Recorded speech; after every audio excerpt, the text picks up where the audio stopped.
હે કરોળિયાને તમે એનું જાળું ગૂંથતા, એનું ઘર બનાવતા જોતા હશો તો એ કરોળિયો છે, અટલુકડું જંતુ છે, એ પોતાના રહેવાનું ઘર બનાવે તો એ રો મટીરિયલ ક્યાંથી લઈ આવે છે? એ ક્યાંય બહાર ગોતવા જાય? પોતાની અંદરથી જ એક એવી લાળ નીકળે અને એ લાળને ગૂંથતો જાય, ગૂંથતો જાય, ગૂંથતો જાય અને એનું ઘર બનતું જાય. वो कहीं बाहर से रॉ मटेरियल लेने नहीं जाता, એના શરીરમાંથી લાળ નીકળે ને એમાંથી એ જાળું બનતો જાય. જો આ સૃષ્ટિમાં એક અટલુકડું એવું જંતુ કરોળિયામાં એ શક્તિ હોય કે આ એને રહેવાનું ઘર એ પોતાના જ શરીરમાંથી પ્રગટ કરી શકે, તો આ વિરાટ ચેતના પરબ્રહ્મ પરમાત્મામાં એ ઉર્જા શક્તિ ન હોય કે આ સંસારને પોતાની અંદરથી પ્રગટ કરી શકે? આ સંસાર ઈશ્વરનું ઘર છે, તો એનામાં ઉર્જા ન હોય કે આ બધું જેટલી વસ્તુ જોઈએ એ એનામાંથી પ્રગટ કરી શકે? એ કરોળિયામાં એટલી તાકાત છે તો ઈશ્વરમાં એ શક્તિ ન હોય? સબ ઉસી में से निकला है, अंततः सब उसी में मिल जाना है.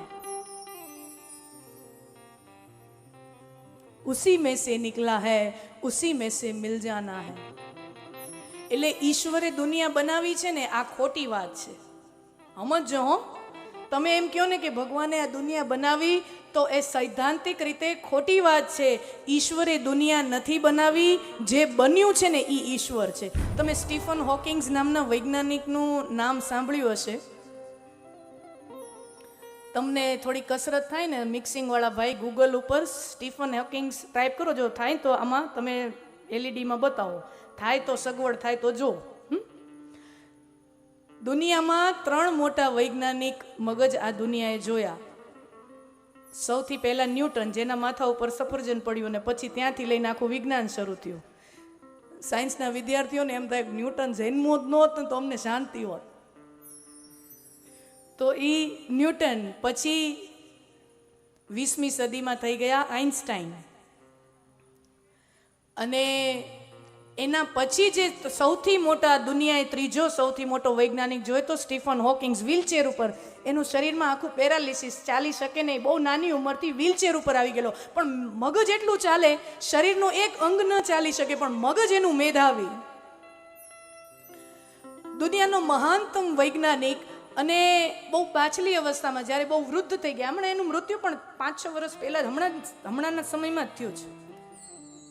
તો કોઈ પત્રકારે એને પૂછ્યું કે તમે આટલા મોટા વૈજ્ઞાનિક છો, તમારા સિદ્ધાંતો ઉપર, તમારી થિયરીઝ ઉપર કેટલા બધા સંશોધનો થાય છે, તમારું શું માનવું છે?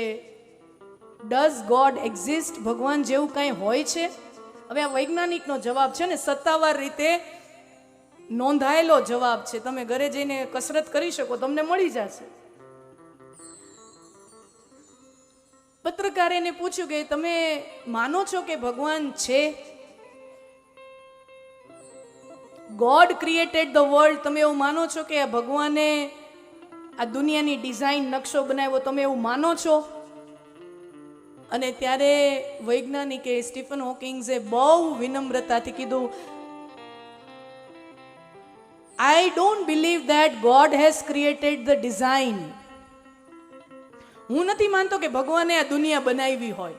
આ એનો જવાબ છે. હું નથી માનતો કે ભગવાને આ દુનિયા બનાવી હોય. અને 100% સહી અમારે સનાતન ધર્મ કે સભી ધર્મશાસ્ત્ર એનો જવાબ હાચો પાડે છે. હાચો જવાબ એનો જવાબ છે, I don't believe that God has created the design. હું નથી માનતો ભગવાને આ દુનિયા બનાવી હોય. The design is God. જે બન્યું છે ને એ જ ભગવાન છે. ભગવાને દુનિયા બનાવી નથી, જે બન્યું છે એ જ ભગવાન છે.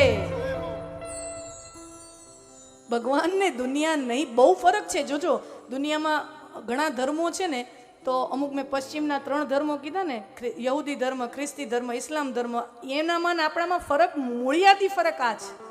The fundamental difference between our philosophy and their philosophy is this. યાના લોકો એવું માને છે, ઇસ્લામ ધર્મ હોય, ખ્રિસ્તી ધર્મ હોય કે યહૂદી ધર્મ હોય, એ વિચારધારા એમ માને છે કે આપણો અલ્લાહ કે આપણો ખુદા કે આપણો ગોડ કે જે પણ હોય, એણે દુનિયા બનાવી, પછી દુનિયા અલગ અને આપણો ભગવાન ક્યાંક અલગ આસમાનમાં રહે. उसकी विचारधारा वो है. हमारी विचारधारा क्या है? ना ना, हमारो भगवान એવું નહીં કે દુનિયાનો ગોળો બનાવી માટલું. તો ભગવાનને કુંભારમાં ફરક શું? તો ભગવાન અને કુંભારમાં ફરક શું? કુંભારે માટીનો ગોળો બનાવીને બજારમાં વેચવા મૂકી દે, એમ ભગવાને દુનિયાનો ગોળો બનાવીને આમ મૂકી દીધો, પછી પોતે અલગ અને દુનિયા અલગ. નહીં, ભગવાન કુંભાર નથી. આપણી વિચારધારા ત્યાં અલગ પડે છે એ લોકોથી. એ લોકો એમ કહે છે કે ભગવાને દુનિયા બનાવી, આપણે એમ કહી કે ના, જે બન્યું છે એ જ ભગવાન છે. જે બન્યું છે એ ભગવાન છે. આ મૂળભૂત ફંડામેન્ટલ ડિફરન્સ છે. અહમેવા સમેવાગ્રે. આ જ વાત ઉપર ભાગવતજી મને ને તમને જ્ઞાન પ્રકાશ પાડે છે. અહમેવા સમેવાગ્રે નાન્યત યત સદ. આ દુનિયામાં સત અસત કોઈ પણ પ્રકારનું તત્વ નહોતું, ત્યારે પણ હું જ હતો. અને પાછું કેટલી સરસ મજાની વાત કરે છે. એતાવદેવ જિજ્ઞાસ્યમ તત્વ જિજ્ઞાસુનાત્મનઃ અન્વય વ્યતિરેકાભ્યામ. છેલ્લે ભગવાન એટલું કીધું કે બહુ જેને સમજ આમાં લેવી હોય, કોઈને જિજ્ઞાસા હોય, તો એના માટે જાણવાની એક જ વસ્તુ છે. એતાવદેવ જિજ્ઞાસ્યમ. જેને જાણવાની જિજ્ઞાસા હોય એને એટલું જ જાણવાની જરૂર છે. અન્વયા વ્યતિરેકાભ્યામ યત સ્યાત સર્વત્ર સર્વદા. અન્વય અને વ્યતિરેકથી તમે ઈશ્વરને પામો. એટલે બહુ સરસ વાત કરી. અન્વય વેદાંત છે, પ્યોર. મેં તમને શું કીધું હતું પહેલા જ દિવસે કે શાસ્ત્રો ઉપનિષદો બધાયને તમે મથી નાખો અને પછી જે તમને સાર મળે ને ભાગવત છે. આ વેદાંતનો સાર છે, આ ઉપનિષદોનો. આ ઉપનિષદો ગાઈ રહી છું અત્યારે. સરળ સરળ ભાષામાં વેદાંત આપણે ગાઈ રહ્યા છીએ.